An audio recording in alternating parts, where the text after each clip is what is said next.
जय बोलो देवादिदेव आदिनाथ भगवान की जय। जय बोलो शांतिनाथ भगवान की जय। जय बोलो पार्श्वनाथ भगवान की जय। जय बोलो महावीर भगवान की जय। जय बोलो चारित्र चक्रवर्ती प्रथमाचार्य आचार्य शांति सागर जी मुनि महाराज की जय। जय बोलो संत शिरोमणि आचार्य भगवान श्री विद्यासागर जी मुनि महाराज की जय। जय बोलो नवाचार्य विद्या शिरोमणि आचार्य श्री समय सागर जी मुनि महाराज की जय। जय बोलो निरापक समन ज्येष्ठ श्रेष्ठ मुनि श्री योग सागर जी नियम सागर जी सुधा सागर जी मुनि महाराज की जय। जय बोलो परम पूज्य ज्ञान भास्कर ज्ञान दिवाकर परम पूज्य सुख सागर जी मुनि महाराज की जय। जय बोलो महाज्ञानी अभिनंदन सागर जी मुनि महाराज की जय। जय बोलो महान सागर जी मुनि महाराज की जय। जय बोलो चर्या शिरोमणि विदित सागर जी मुनि महाराज की जय। जय ಜನೇಂದ್ರ ಬಂಧುಗಳೇ, ಜಗತ್ತಿನಲ್ಲಿ ಅತ್ಯಂತ ಶ್ರೇಷ್ಠವಾದಂತಹ ಧರ್ಮ ನಮ್ಮ ಅಹಿಂಸಾ ಪರಮೋ ಧರ್ಮ. ಏಕೆಂದರೆ ಭಗವಾನ್ ಶ್ರೀ ವರ್ತಮಾನದ ಪ್ರಥಮ ತೀರ್ಥಂಕರಾದ ಭಗವಾನ್ ಶ್ರೀ ಋಷಭದೇವರು ಆದಿನಾಥ್ ಭಗವಂತರು ಆಗಿನ ಕಾಲದಲ್ಲಿ ಆದಿಕಾಲದಲ್ಲಿ ಎಲ್ಲ ಇಡೀ ಜಗತ್ತಿಗೆ ಕೃಷಿ ಮಸಿ ವಾಣಿಜ್ಯ ಉದ್ಯೋಗ ವ್ಯಾಪಾರ ಮುಂತಾದ ಹಲವಾರು ಪ್ರಕಾರದ ವಿಧಗಳನ್ನು ಇಡೀ ಜಗತ್ತಿಗೆ ಕಲಿಸಿಕೊಟ್ಟವರು ಭಗವಾನ್ ಆದಿನಾಥರು.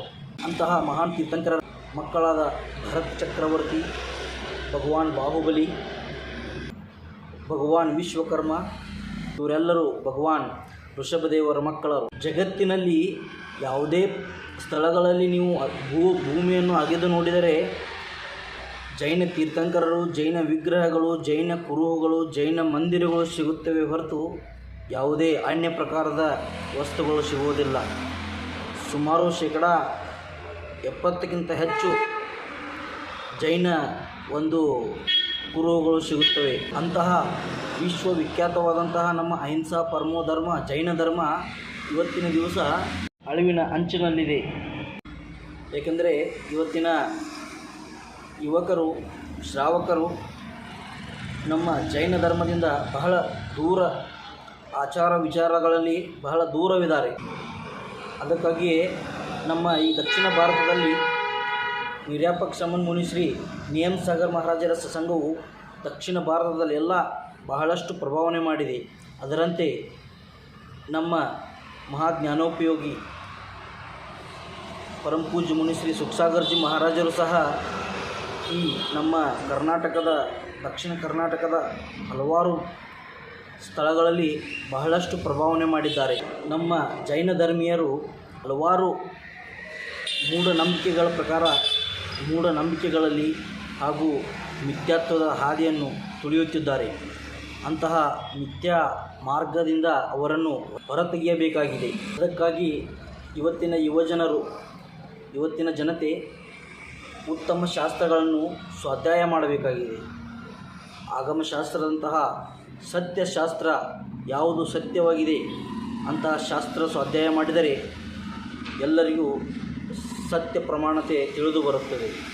ಇಂತಹ ಮಿಥ್ಯಾ ಮಾರ್ಗ ಅಂಧತ್ವದಿಂದ ಜಗತ್ತಿನಲ್ಲೇ ಬಹು ಜನಸಂಖ್ಯೆಯನ್ನು ಹೊಂದಿದ ನಮ್ಮ ಜೈನ ಧರ್ಮ ಇವತ್ತಿನ ದಿನದಲ್ಲಿ ಅಲ್ಪಸಂಖ್ಯಾತರಲ್ಲಿ ಲೀನವಾಗಿದ್ದೇವೆ.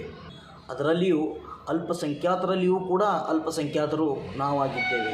ಇದೇ ರೀತಿ ಮುಂದುವರೆದರೆ ಇನ್ನೂ ಕೂಡ ಅಲ್ಪಸಂಖ್ಯಾತರಾಗುತ್ತವೆ. ಮುನಿಗಳ ಸಾನ್ನಿಧ್ಯ ಪಡೆಯಬೇಕು. ಯುವಜನತೆ ವಿಹಾರದಲ್ಲಿ ಭಾಗವಹಿಸಬೇಕು. ಮುನಿಗಳ ಒಂದು ವೈಯಾವೃತ್ತಿಯಲ್ಲಿ ಭಾಗವಹಿಸಬೇಕು.